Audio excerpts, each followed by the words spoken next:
ஐயா சிவாய நம்ம சொல்லுங்க. ஐயா மங்களமா மங்களா எல்லாத்துக்கும் மங்களம் படிச்சாங்க நேத்து பாஜகவுக்கு. ஏன் என்னாச்சு? விஜய் ரொம்ப எதிர்பார்த்துட்டு இருந்தாங்க சரி. பாஜகவுல இருந்து. ம். அவர் கொள்கை எதிரிட்டு அவர் போயிட்டாரு. கூட்டணி ஆஃப் வச்சுட்டாரு விஜய். இவரை நம்பி அண்ணாமலை பிஜேபி கழட்டி விட்டுச்சு.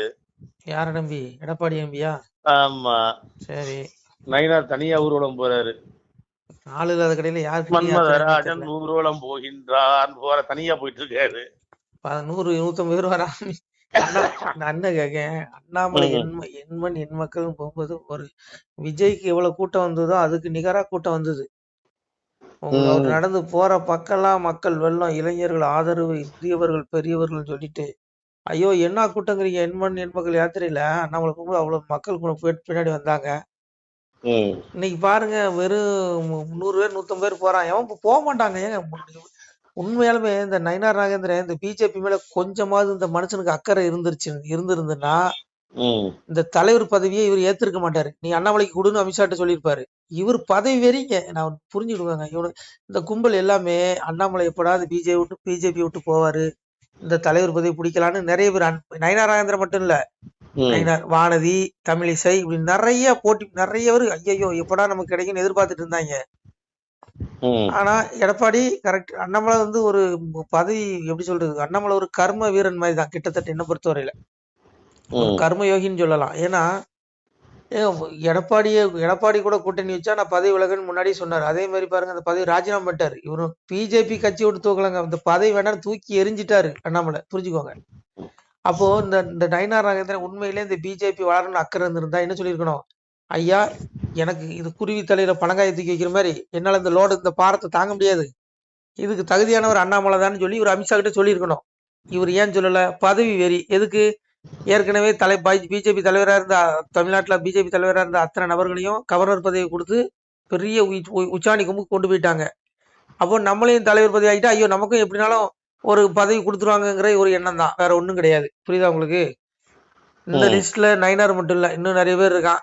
ஆனா உண்மையாலுமே இந்த தமிழக பிஜேபி பொறுத்தவரையில 3 பேர் தாங்க களப்போராளி. அண்ணாமலை, ஹெச் ராஜா, பேராசிரியர் சீனிவாசன். இந்த 3 பேர்ல யாருக்கு வேணாலும் அந்த தலைவர் பதவி கொடுக்கலாம், தப்பே கிடையாது. ஆனா நீங்களா இல்லையா? தேவையில்லாம பேசாங்க. அதனால இங்க பாருங்க, இப்போ மற்றபடி மீதி யாருக்குமே இந்த பதவி தகுதி கிடையாது. ஏன்னா யாருக்கும் அந்த உண்மையான அந்த எண்ணம் கிடையாதுங்க. அதனால இப்போ வந்து விஜய் வருவாருன்னு சொல்லி அமித்ஷா எதிர்பார்த்தாரு. விஜய் சரியான ஆப்பு வச்சுட்டாரு. இன்னும் கொஞ்ச நாள்ல பாருங்க, இன்னும் 1 மாசத்துல எடப்பாடி பெரிய ஆப்பு வைப்பாரு அமித்ஷாவுக்கு. அப்படி வைக்கும்போது கண்டிப்பா மீண்டும் அண்ணாமலை தான் தலைவர் பதவிக்கு அண்ணாமலை கண்டிப்பா தேடி வரும்.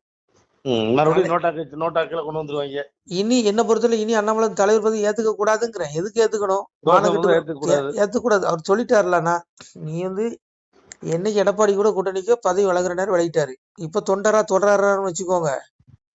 ஆனா மீண்டும் அவருக்கு தலைவர் பதவி தேடி வரும் பாருங்க. ஏன்னா இப்போ இப்போ வந்து எதுக்கு நயினாருக்கு பொறுப்பை கொடுத்தாங்கன்னா எடப்பாடி கூட அனுசரிச்சு போறதுக்கு தான்.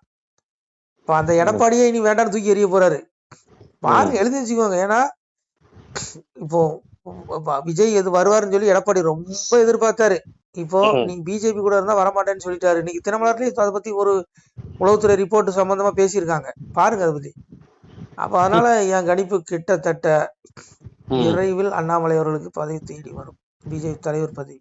அதுல எந்த மாற்றமும் கிடையாது.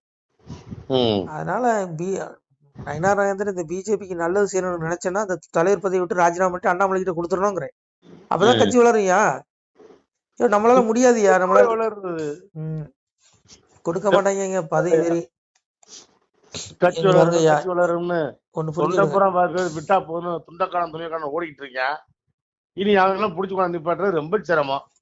அப்படி கிடையாது. அண்ணாமலை தொடரும் மீண்டும் பழைய மாதிரி வர வாய்ப்பு இருக்கு. ஏன்னா வந்தா வரணும்ல, வருவாரு. அவருக்கு தன்மானம் இல்லையா? என்னங்க பேசுறீங்க? புரிஞ்சுக்கோங்க, என்னை பொறுத்தவரையில பிஜேபி பொதுக்கூட்டத்துல மேடையில ஒரு 10 பேர் ஒரு 50 பேர் உட்கார்ந்துருப்பான். ஆனா இவன் எவனுக்குமே மேடையில உட்கார தகுதி கிடையாது. கீழே தொண்டர்கள் இருப்பான் பாரு, அவன் தான் மேடையில உட்காரக்கு தகுதி உள்ளவன். ஏன்னா அவன் மட்டும்தான் தமிழ்நாட்டுல பிஜேபி கால் ஊனணும், இந்த கட்சி எப்படியாவது ஆட்சி பிடிக்கணும்னு நினைக்கிறான். ஆனா மீதி எல்லாருமே என்ன நினைக்கிறான், மேடையில் இருக்கவன்லாம் நீ திமுக கூட வேணும் கூட்டணி வச்சுக்கோ, எனக்கு எம்எல்ஏ சீட்டை கொடுத்துரு, நான் எம்எல்ஏ ஆகணும், நான் எனக்கு பதவி வேணும், இதுதான் அவனுங்களுடைய எண்ணமா இருக்கு. அதனால என்ன பொறுத்தல இவன் அவ்வளவு பேருமே பிஜேபி விட்டு தூக்கணுங்கிறேன். தூக்கி எங்க போய் சேர்ந்து தொலைஞ்சிட்டு போங்கடான்னு அனுப்பிவிட்டு பிஜேபி தொண்டர்கள் அத்தனை பேருக்கு சீட்டு கொடுக்கணும். இந்த தடவை பிஜேபியில தடித்து நின்னுச்சுன்னா பதவியில் எவனா இருக்கணும், அவனுக்கு எவனுக்குமே பொறுப்பு சீட்டு கொடுக்க கூடாது. நீ உண்மையாலுமே நீ ஒரு ஏழைகளுக்காக கட்சி நடத்துற அப்படின்னு நீ சொன்னா இந்த பாஜக தொண்டர்களுக்கு அத்தனை சீட்டையும் கொடுப்பியா? கொடுக்க மாட்டான். இன்னைக்கு 99% திராவிட பிஜேபியா மாறி போச்சு தமிழ்நாடு பிஜேபி. பணம் இருக்கிறவனுக்கு சீட்டு, பணம் இருக்கிறவனுக்கு பொறுப்பு. இதான் நடந்துட்டு இருக்கு. இந்த பிஜேபிக்காக உயிரை விட்டவன் கத்தி உண்மையா உழைச்சவன் எவனுக்குமே எந்த பொறுப்புமே இல்லாம தான் இந்த அளவு இருக்குது. பழைய பிஜேபிக்காரன்ட்ட கேளுங்க, ஏன்ட்ட கேட்காதீங்க. அவனை அத்தனை பேரும் உரம் கட்டிட்டானுங்க. அதனால இந்த நிலை மாறணும்னா மீண்டும் அண்ணாமலை அவர்கள் தலைவர் பதவி ஏற்கணும். சரிங்களா? அது ஏற்காத பட்சத்துல உட்படாது, எழுதி வச்சுக்கோங்க. அதனால ஏற்கனவே திமுகவுக்கு ஜாலரா அடிச்சவங்களுக்கு தான் உயர்ந்த பதவியை கொடுத்துருக்காங்க தமிழ்நாடு பிஜேபி மத்திய தலைமை. அதனால இன்னும் இது தொடருமானால் அத்தனை தொண்டர்களுமே விரக்தி ஆயிடுவாங்க. இதை மத்திய தலைமை கவனம் கொண்டு மீண்டும் அண்ணாமலை அவர்கள் தலைவராகணும். நீ தலைவராக்குறது என்ன? நீ இந்த கீதையில எங்க அப்பன் பாரத யுத்தத்துல அர்ஜுனனுக்கு புத்தி சொல்லுவான். அப்போ அர்ஜுனன் ரொம்ப சீனை போடுவான். எப்படி தெரியுமா? ஐயோ என் சொந்த பந்தத்தெல்லாம் நான் கொல்லணுமா, ஐயோ அப்படின்னு ரொம்ப விடான்னு சொல்லுவான். அப்ப எங்க அப்பா ஒரே ஒரு வார்த்தை தான் சொல்லுவான், பகவான், அடே முட்டாள், உன்னுடைய கர்ம வினை இயல்பினால் நீ வசப்பட்டு நீயே ஆயுதத்தை எடுத்து இவங்களை கொல்லுவாடான்னா. அந்த மாதிரி இவங்க எடப்பாடியை நம்பி ரொம்ப சீனை போட்டு அண்ணாமலை ஓரம் கட்டிட்டானுங்க. இன்னும் மீண்டும் எடப்பாடி இவங்க காலவாரி குழியை தோண்டி முக்க போறாரு. முக்கினதுக்கு அப்புறம் மீண்டும் அண்ணாமலை தேடி ஓடி வருவானுங்க பாருங்க. ஐயா பதவி வச்சுக்கன்னு சொல்லுவான் பாருங்க. எழுதி வச்சுக்கோங்க, இது நடக்கும். எடப்பாடிங்க பாருங்க, எடப்பாடி ஏறி ஏனியவே எட்டி உதைச்சவர். புரியுதா உங்களுக்கு? அவர் எப்ப வேணாலும் மாறிடுவார். அவர் கடந்த காலங்களில் யாரு கூட கூட்டணி வச்சாருன்னு கூட உங்களுக்கு தெரியலையா? போன தேர்தலில் யாரு கூட கூட்டணி வச்சிருந்தாரு தெரியுமா? அதே நான் சொல்லணும். அப்ப புரிஞ்சுக்குவாங்க, அவர் எப்படி வேணாலும் மாறிக்குவாரு. அதனால இவனுங்க தான் தலையில மானே மண்ணெளி போட்டுட்டானுங்க, அதான் உண்மை. ஆனால் மீண்டும் அமித்ஷா ஒரு நல்ல முடிவு எடுப்பாரு நம்புவோம். மீண்டும் இதே முடிவு தொடருமானால் கண்டிப்பா மறுபடியும் நோட்டா கட்சின்னு தான் சொல்லுவானுங்க. தாமரை சாக்கடையில் கூட மலராதுன்னு சொல்லுவானுங்க. ஏற்கனவே சொன்னானுங்கல்ல, அந்த மாதிரி சொல்ல ஆரம்பிச்சிருவானுங்க. அந்த நிலை மாறணும்னா மீண்டும் தலைவர் பதவி அண்ணாமலை கையில கொடுக்கணும். அதுதான் எல்லா பாஜக தொண்டர்களுடைய எண்ணமாக இருக்கிறது. எதிர்பார்க்கிறாங்க எல்லா தொண்டர்களும் ஒண்ணு புரிஞ்சுக்கோங்க, எந்த கட்சியா இருந்தாலுமே அந்த தொண்டர்களுடைய எண்ணத்துக்கு மதிப்பளிக்காவிட்டால் அந்த கட்சி அழிஞ்சு போயிடும். இவனுக்கு தொண்டர்கள் பேச்சையே கேட்கல. அத்தனை தொண்டர்களும் அண்ணாமலை பின்னாடி நிக்கிறான். நீ சம்மந்தமே இல்லாத ஒரு திராவிட கட்சியில இருந்து ஒரு நயினாருக்கு இந்த பாரதிய ஜனதா சித்தாந்தத்தை கொடுத்து பெரிய தலைவர், மாநில தலைவர் பதவி கொடுக்குறேன்னா அப்புறம் உன்ட்ட என்ன கொள்கை இருக்கு, உன்ட்ட என்ன சித்தாந்தம் இருக்கு? நீயே பச்சந்தியா இருக்கிய. நான் என்ன கேக்குறேன், நீ தோக்கிறியோ ஜெயிக்கிறியோ உன் கொள்கையில இருந்து நீ மாறக்கூடாது. ஆனா நீ உன் கொள்கையில இருந்து மாறிட்டீங்களப்பா, உங்களை எப்படிப்பா நம்புறது அப்படிங்கிற மாதிரி பிஜேபி தொண்டர்கள் சொல்றான். எனக்கு தெரியாது. நமச்சிவாய், திருச்சிட்டம்பலம். சிவாய நம. திருச்சிட்டம்பலம், தில்லையம்பலம், பொன்னம்பலம். சிவாய நம. உறவுகளே, சிவ அன்பர்களே, தற்போது தாங்கள் இந்த வீடியோவில் பார்க்கக்கூடிய இடத்துல ஒரு சிவாலய திருப்பணி ஒன்று நடந்து கொண்டிருக்கிறது. இந்த இடத்துல பார்த்தீங்கன்னா முன்பு ஒரு காலத்தில் ஒரு சிவாலயம் இருந்திருக்குது. அதாவது இந்த ஏரியா இப்போ ஒரு தென்னை மரங்கள், பனை மரங்கள் சூழ்ந்த காடாக இருக்கிறது. முன்பொரு காலத்தில் இங்கே ஒரு ஊர் இருந்ததாக சொல்கிறாங்க. ஆனால் இப்போது சுற்று வட்டாரத்தில் 5 கிலோமீட்டர் சுற்றுலாவில் ஊரே கிடையாது, காடு. இப்போ இந்த இடத்துல ஒரு சிவாலயம் அமையிருக்கிறது. இந்த சிவாலயத்தில் இருந்த அந்த சாமியுடைய திருமணியை எடுத்து வச்சிட்டோம். திருப்பணி முடிஞ்சதுக்கப்புறம் பிரதிஷ்டை பண்ண இருக்கிற உறவுகளே, தற்போது இந்த வீடியோ பார்க்கக்கூடிய உறவுகள் தங்களால் முடிந்தால் ஒரு சின்ன உதவி செஞ்சு கொடுங்க. எங்கள் இடத்துல பொருளாதாரம் இல்லை. அதனால் பார்த்திங்கன்னா அந்த வேலையெல்லாம் அப்படியே நின்று போச்சு. பாருங்கள், இந்த அப்படியே பாதியிலே நிற்கிது இந்த சிவாலய திருப்பணி.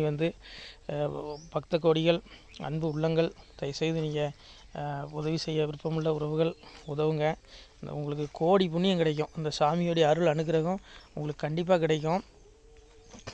இது ஒரு புகழ்பெற்ற சிவாலயம் கூட சொல்லலாம். சாமியோட திருமணியை எடுத்து வச்சிட்டோம். இந்த இடத்துல பார்த்திங்கன்னா ஒரு வாசி தண்டம் இருக்குது. அந்த காலத்தில் ஒரு முனிவர் யாரோ தவம் செஞ்சுருக்காங்க. அவங்களுடைய வாசி தண்டம் அவர் திருக்கரங்களால் எழுதின ஓலைச்சுவடி கூட இன்றும் இருக்குது, இன்னும் பாதுகாக்கப்பட்டு வருது. அது கோயில் திருப்பணி முடிஞ்சதுமே அதையும் நாங்கள் அந்த வழிபாட்டுக்கு வச்சுடுவோம். இந்த சிவாலய திருப்பணி வந்து சாமி திருநாமம் வந்து முக்தீஸ்வரர் அப்படிங்கிற திருநாமத்தில் வழங்குறாரு. நெல்லை மாவட்டம் நாங்குநேரி தாலுகாவில் இந்த சிவாலயம் அமைய இருக்கிறது உறவுகளே. இந்த வீடியோ பார்க்கக்கூடியவங்க ஒரு 2 பேருக்காவது கொஞ்சம் ஷேர் பண்ணுங்கள். இந்த வீடியோ பார்க்கக்கூடிய யாராவது ஒரு சின்ன உதவி செஞ்சால் இந்த ஆலய திருப்பணி வந்து கண்டிப்பாக நாங்கள் வெற்றிகரமாக முடிச்சுடுவோம். பாருங்கள், அந்த வேலை எல்லாமே அப்படியே நிற்கிது. கல்லெல்லாம் இறக்கி போட்டிருக்கோம். இன்னும் நிறைய கற்கள் தேவைப்படுது. சுவாமியோடைய அந்த திருக்கோபுரம் பார்த்திங்கன்னா லிங்க வடிவிலே அமைக்க இருக்கிறோம். உதவுங்கள் உறவுகளே. உங்களுக்கு அப்பா சிவபெருமானுடைய அருள் நிச்சயம் கிடைக்கும். எம்பெருமான் சொல்வான், வாழுவீர் தாழ்வில்லாமல் மக்களும் கிளைகள் கொஞ்சி நாளுமே மகிழ்ச்சி கூர்ந்து நலமுடன் வாழும்போது நீளுமே எனது செங்கோல் நீதியும் நெறிபோல் வந்து ஆளுமே உங்கள் தன்னை அன்புடன் அலையாவண்ணம். உங்களை எம்பெருமானுடைய அப்பாவுடைய திருவாசகத்தாலேயே வாழ்த்துறோம் உறவுகளே. ஆணுடன் பெண்ணும் பெற்று அதிகமாய் செல்வமாகி தானுடன் நினைவுமுற்று தர்மமும் நெறியும் கற்று வேணும்னில் காலமெல்லாம் வெள்ளியருடனே வாழ்ந்து போனுதல் கமலநாதன் பொற்பதம் பெற்று வாழ்வீர். அந்த ஈசனுடைய பொற்பதம் நிச்சயம் கிடைக்கும். உங்களுக்கு இகத்திலும் சுகம், பரத்திலும் சுகம். உங்களுடைய கர்ம வினைகள் மன்னிக்கப்பட்டு உங்களுக்கு நிச்சயம் மோட்ச வீடு கிடைக்கும். இகத்தில் பூரண ஆயுளுடன் நோய் நொடி இல்லாமல் வாழ்ந்து நீங்கள் பரவாழ்வும் பெறுவீர்கள் உறவுகளே. மக்களே, நீங்கள் எல்லாம் வாழ்பொன்னம் பதியிற் சென்று முக்கியமான யுகநில மதிலே தன்னால் கக்கிய பொன்கள் ஸ்வர்ணம் கைமணம் குளிர அன்னம் பொக்கிஷம் நிறைய வைத்து புகழ உண்டு இனிதாய் வாழ்வீர். இந்த இகவாழ்வும் பரவாழ்வும் உங்களுக்கு சுகப்பட அப்பன் ஈசனர்களால் வாழ்த்துகிறோம். இந்த திருப்பணிக்கு உதவி செய்ய ஒரு ஜிபே எண் சொல்கிறோம். இந்த எண்ணில் நீங்கள் உதவலாம். நீங்கள் இந்த எண்ணிலேயே நீங்கள் தொடர்பு கொள்ளலாம். ஜிபே, ஃபோன்பே, வாட்ஸ்அப் எல்லாம் இந்த நம்பர் தான். 93 85 44 31 06 93 85 44 31 06. இந்த எண்ணில் நீங்கள் உதவலாம், தொடர்பும் கொள்ளலாம். வாட்ஸ்அப்பு இந்த எண்ணு தான், ஜிபே இந்த எண்ணு தான் உறவுகளே. முடிந்தளவுக்கு 2 பேருக்காக ஷேர் பண்ணுங்கள். இந்த வீடியோ பார்க்கக்கூடிய யாராவது ஒருத்தர் சின்ன உதவி, நீங்கள் வந்து பெரிய அளவில் செய்யணும் கூட, நீங்கள் ₹1 நீங்கள் தந்தாலும் மனசார வேண்டி ஏற்றுக்கிறோம் உறவுகளே. உதவுங்கள். முடிஞ்ச அளவுக்கு கொஞ்சம் ஷேர் பண்ணுங்கள். நன்றி. சிவாய நம. திருச்சிற்றம்பலம், தில்லையம்பலம், பொன்னம்பலம். உறவுகளே, நம்ம இந்த இடத்துல வாழ்ந்து மறைந்த ஒரு சித்த மகாபுருஷர் பயன்படுத்திய பல 100 ஆண்டுகளுக்கு முன்பு உள்ள வாசி தண்டம் ஒரு சித்த மகாபுருஷர் பயன்படுத்தியது. அவர் திருக்கரங்களால் எழுதிய அந்த ஓலைச்சுவடி கூட பாருங்கள், இன்னும் பாதுகாக்கப்பட்டு வருது. இந்த சிவாலயம், நம்முடைய அந்த சிவாலய திருப்பணி முடிந்ததுமே எம்பெருமான் அவர் எழுதிய அந்த சிவனை பற்றி புகழ்ந்து எழுதிய அந்த பாடல் வரிகள் இதில் இருக்குது. இந்த வாசி தண்டம் அவர் பிரதிஷ்டை செய்த அந்த லிங்க திருமேனியையும் இந்த இடத்துல நாம் இந்த ஆலயம் கட்டி நாம் பிரதிஷ்டை செய்திருக்கிறோம். அனைவரும் இந்த ஆலய பிரதிஷ்டைக்கு கண்டிப்பாக வரணும். முடிஞ்ச அளவுக்கு இந்த வீடியோ பார்க்குறவங்க உதவி பண்ணுங்கள் உறவுகளை. பொருளாதாரம் இல்லாமல் திருப்பணி நின்று போச்சு. முடிஞ்ச அளவுக்கு ஷேர் பண்ணுங்கள், உதவுங்க. நன்றி. நம சிவாய. திருச்சிற்றம்பலம், தில்லையம்பலம், பொன்னம்பலம். இந்த புண்ணிய பலன் தங்களுக்கு உடான கூடிய வரும் உறவுகளை. நம சிவாய.